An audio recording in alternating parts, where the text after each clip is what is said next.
এই যে দেয়ালগুলো এত সুন্দরভাবে তারা সাজাচ্ছে আমাদের ছাত্র ভাইরা নিজের অর্থ খরচ করে, নিজের শ্রম দিয়ে এরা বিনা পারিশ্রমিকে এরা এই এত সুন্দর করে রং তুলি নিজের টাকা দিয়ে কিনে এত সুন্দর করে এই যে দেয়ালগুলো সাজাচ্ছে, ইসলামিক ক্যালিগ্রাফিগুলো করতেছে, বিভিন্ন ধরনের স্মরণীয় কিছু স্মৃতি আঁকতেছে বা কিছু লিখতেছে। এইগুলো যে এই অপরিষ্কার হাজার হাজার পোস্টার, ব্যানার, বিভিন্ন রকম সাজসজ্জা দিয়ে ঘিরে ছিল আমাদের এই দেয়ালগুলো, যেখানে এত পরিমাণ নোংরা ছিল মানুষ শুধু প্রস্রাব ছাড়া কিছুই করতো না, পানির পিক ফেলতো, প্রস্রাব করতো। সেগুলো আজ কত সুন্দর রঙে রঙিত হয়েছে। এই যখন এই পোস্টারের কথা তুললাম আমি আপনারা বলি, ধরেন এই শহর বাজারে এই পোস্টারগুলো কারা মারে জানেন? দেখবেন বিশেষ করে কোচিং সেন্টার, হসপিটাল, এখানে বিভিন্ন ধরনের এখানে এই সমস্যা, ওই সমস্যা, এই সুযোগ, ওই সুবিধা, এইগুলো দিয়ে বিভিন্ন ধরনের পোস্টার ব্যানারগুলো করে বিভিন্ন কোম্পানি, বিভিন্ন সংস্থার, বিভিন্ন প্রতিষ্ঠানগুলো। এদের কাছে এদের উদ্দেশ্য করে আমি একটা কথা বলি, আপনারা দয়া করে এই ধরনের পোস্টারগুলো এই সিনারির উপরে, এই লেখাগুলোর উপরে, এই সুন্দর দেয়ালটা মেরে আপনারা নষ্ট করবেন না, পরিবেশ নষ্ট করবেন না। আজ দেখেন আমাদের বাংলাদেশে কঠিন একটা পরিবর্তন হয়েছে, সেই পরিবর্তনের সাথে সাথে আমাদের বাংলাদেশের দেয়ালগুলোও পরিবর্তন হয়ে গেল। যেখানে মানুষ নোংরা কাজ ছাড়া করতো না, সেই দেয়ালগুলো আজ দেখেন আমাদের ছাত্র সমাজের নিজের খরচে, নিজের সময় ব্যয় করে, কোনো পারিশ্রমিক ছাড়াই তারা এই দেয়ালগুলো পরিষ্কার করে, রং করে, বিভিন্ন শিল্প দ্বারাই তারা নিজেরা কতটা ট্যালেন্ট সেটা আপনাদেরকে বোঝাচ্ছে। আমাদের বাংলাদেশের ছাত্র সমাজ কতটা ট্যালেন্ট সেটা আপনাদেরকে বোঝাচ্ছে। আজ বিশ্ব এই ভিডিওগুলো আমাদের মাধ্যমে দেখতেছে, তারা দেখতেছে একটা বাংলাদেশ এক মাসের ভিতরে কতটা পরিবর্তন হতে পারে, সেটা ছাত্র সমাজের মাধ্যমে। ইয়ং জেনারেশন বা আমাদের রাসূলুল্লাহ সাল্লাম তিনি বারবার একটা বার্তা দিত যে তোমাদের যৌবনকালটা কোথায় লাগাচ্ছ, ভালো কাজে লাগাও। যৌবনকালে সব কিছুই আপনাকে প্রায়োরিটি দেওয়া হবে। যৌবনকালের আপনার শক্তি থাকবে, সেখানে আপনি ইবাদত করুন, 5 ওয়াক্ত নামাজ পড়ুন, সেখানে তোমাকে অবশ্যই আল্লাহ পাক ভালো কিছু দিবে।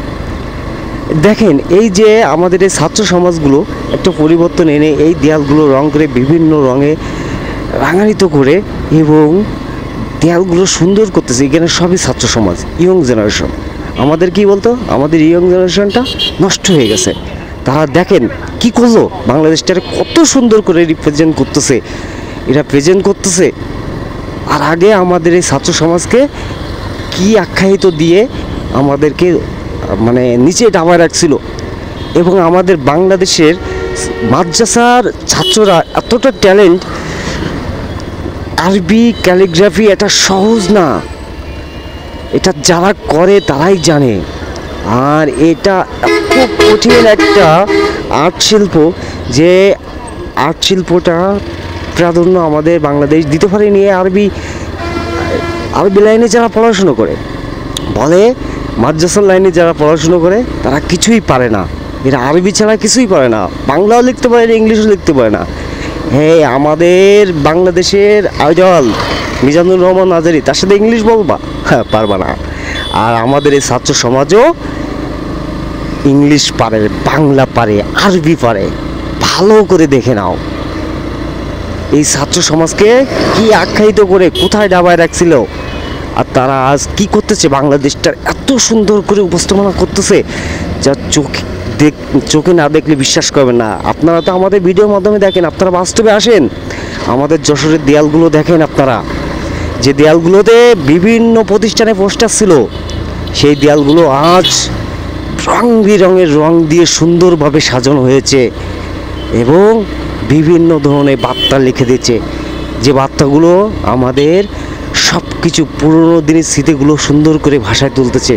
আমরা কোথায় ছিলাম আর কোথা থেকে কোথায় এলাম একটু দেখেন। আমাদের ছাত্র সমাজকে আপনারা সম্মান করা শেখেন। আর আপনারা এই কোম্পানিদের বলতেছি, বিভিন্ন প্রতিষ্ঠানদের বলতেছি, আপনারা যারা এই দেয়ালগুলোতে বিভিন্ন ব্যবসায়িক প্রচারণা চালানোর জন্য পোস্টার লাগাতেন, তারা অবশ্যই এই পোস্টার লাগানো থেকে বিরত থাকবেন, না হলে আপনাদের বিরুদ্ধে এই ছাত্র সমাজ কঠোর অ্যাকশন নিবে বলো। কোনো একটা আর্ট শিল্প, কোনো একটা দেয়ালে যদি আপনারা পোস্টার লাগান, সেটা যদি ধরা পড়ে তাহলে বুঝতে পারতেছেন কি করবে ছাত্র সমাজ আপনাদেরকে। বিশেষ করে এই যে আপনার কি বলে শহরগুলোতে যে এই প্রতিষ্ঠান ও শিক্ষা প্রতিষ্ঠান নিয়ে বেশিরভাগ সময় এই ব্যানারগুলো দেয়। বিভিন্ন ধরনের হসপিটাল, নিত্য নতুন হসপিটালগুলো খুলে বিভিন্ন ধরনের চিকিৎসার ব্যানার দেয়।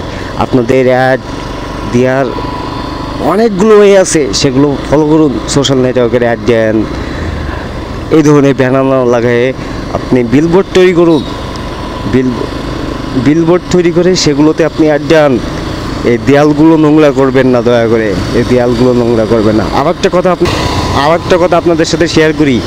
এই যে আমাদের এই ছাত্র সমাজ, সারা বাংলাদেশে এই ধরনের আর্ট শিল্প কাজ হচ্ছে 5 তারিখই পরের থেকে আজ পর্যন্ত, এখনও পর্যন্ত আর্ট শিল্পের কাজ চলতেছে। এই যে এই প্রকল্পটা যদি সরকারিভাবে মানে উদ্যোগ নেওয়া হতো, মিনিমাম 100 কোটি টাকার একটা বাজেট ঘোষণা করতো যে 100 কোটি টাকা ব্যয় হবে। এখানে সরকারিভাবে আমি বিভিন্ন ছাত্রছাত্রীদের সাথে কথা বলেছি, তারা একটা টাকা বাইরে থেকে নিচ্ছে না। সব কিছু একটা টিম আছে, এই টিমের ভিতরে যে কোনো একজন নেতৃত্ব দিয়ে এই টাকাগুলো কালেকশন করে রং তুলি কিনে তারা নিজের অর্থায়নে এগুলো আর্ট করতেছে।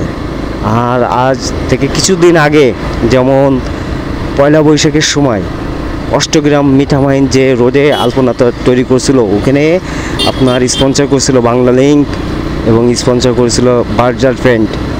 আর আজ কোথায় আছে সে বাংলা লিঙ্ক আর বার্জার ফ্রেন্ড?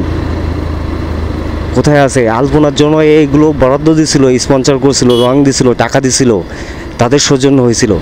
আজ আমাদের ছাত্র সমাজ এত সুন্দর একটা কাজ করতেছে যে এই সৌন্দর্যটা সারা পৃথিবী দেখবে। আপনারা কি করছিলেন? গিনিজ বুকে রেকর্ড করার জন্য, নিজেদের একটা ফায়দা লোটার জন্য করতেন। কেন ফায়দা লুটবেন? আপনি যদি আজ ছাত্র সমাজের পাশে থেকে এই ধরনের স্পন্সরগুলোতে আপনারা যদি শরিক হতেন, তাহলে অবশ্যই আপনাদের একটা ক্রেডিট থাকতো। এখানে আপনাদের কোনো ক্রেডিট নাই আমি মনে করি, কারণ এই ধরনের সংবাদ এখনও পাওয়া যায়নি যে এইখানে এই কোম্পানি স্পন্সর করছে, ওই কোম্পানি স্পন্সর করছে। তারা রং কিনে দিয়েছে, তারা তুলি কিনে দিয়েছে, তাদেরকে নাস্তা খরচ দিছে, তাদের নিজের পকেটের টাকা দিয়ে করা লাগে। এক কাপ চা খাইতে গেলে তার নিজের পকেটের টাকা দিয়ে খাওয়া লাগে। দুপুরে যদি লাঞ্চ করতে আসে, যেহেতু অনেক ছাত্রছাত্রীদের বাসা দূরে, তারা লাঞ্চে বাসা যাইতে পারে না দুপুরে কাজ থেকে, তারা কী করে, লাঞ্চ করলেও হয়তো একটা রুটি একটা চা খেয়ে তারা দুপুরে লাঞ্চটা কমপ্লিট করে, দুপুরে খাবার শেষ করে তারা আবার কাজে নামে, ক্ষুধা পেটে হাসি মুখে কাজ করে। আর আপনারা বাংলা লিঙ্ক, আপনার বার্জার পেন, তারা আলপনা করতে যেটা পায়ের তলে থাকবে, আর এটা থাকবে দেয়ালে। এখানে আমাদের একটা ইসলামিক বার্তা ছড়াচ্ছে, একটা ভালো দেশ প্রেজেন্ট করতেছে সারা বিশ্বর কাছে। আপনারা জানেন এই বাংলাদেশটা বলো সারা বিশ্বর কাছে এখন একটা দেশ হিসেবে, আগে কেমন ছিল জানি না, কিন্তু এখন একটা কঠিন সুন্দর পরিবেশ একটা দেশ বাংলাদেশ, এটা সারা বিশ্ব জানে। বাংলাদেশের ছাত্র সমাজ কি করতে পারে এবং কি করতে পারে না সেটা সারা বাংলাদেশ জানে। দেশটা দ্বিতীয়বার স্বাধীন করেছে এবং দেশটা নোংরা মুক্ত করতেছে, দেশটাকে নোংরা মুক্ত করতেছে। এই নোংরা মুক্ত করার জন্য আমরা সবাই আসেন, আমরা যে যেখান থেকে পারি সেখান থেকে এই ছাত্র ভাইদের পাশে দাঁড়াই। তাহলে দেখবেন ইনশাল্লাহ একদিন এই বাংলাদেশটা খুব সুন্দর একটা পরিবেশ পাবে এবং অলরেডি পাচ্ছে। দয়া করে এই দেয়ালগুলো, এই ধরনের ছাত্র ভাইরা যে কাজগুলো করতেছে, এদের কাজে যদি হেল্প না করতে পারেন, এদের কাজে কোনোদিন ব্যাঘাত ঘটাবেন না। আপনাদের কাছে একটা রিকোয়েস্ট। আর বার্জার আর বাংলা লিঙ্ক, আপনারা তো আলপনা করতে, ওই ধরনের অনৈতিক কাজকর্মগুলো করতে আপনারা স্পন্সর করবেন, আর এত ভালো কাজ করতেছে এখানে আপনারা কোনো স্পন্সর করতেছেন না। আমি এমন কোনো, হয়তো অনেকে বলবে যে অনেক কোম্পানি থেকে টাকা দিচ্ছে, আমি এই ধরনের সংবাদ এখনও পাইনি। আর দেয়ালে অবশ্যই এই ধরনের আলপনা, এই ধরনের আর্ট শিল্পর পরে আপনারা কেউ দয়া করে কোনোকে পোস্টার মারবেন না। আপনার যদি প্রতিষ্ঠানে প্রচারণা চালাতে হয়, বিভিন্ন ধরনের সোশ্যাল নেটওয়ার্ক আছে সেখানে প্রচারণা চালান, বিভিন্ন ধরনের বিলবোর্ড আছে সেখানে প্রচারণা চালান, দয়া করে এই ধরনের দেয়ালগুলো নষ্ট করবেন না, বিভিন্ন ধরনের লেখা লিখবেন না, বিভিন্ন ধরনের পোস্টার মারবেন না।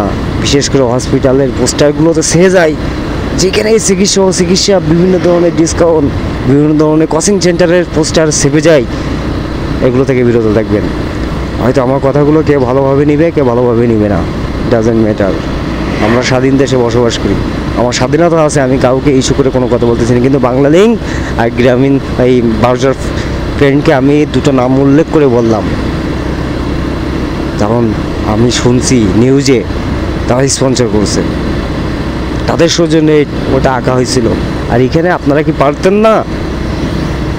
অবশ্যই পারতেন ছাত্রবাদীর পাশে একটু দাঁড়াতে। হয়তো ভিডিওটা কে ভাবে নেবেন আমি জানি না, দয়া করে কেউ খারাপভাবে নেবেন না। আমি এখানে কোনো খারাপ কথা বলি না, আমি যেটা বাস্তব সেটাই তুলে ধরেছি।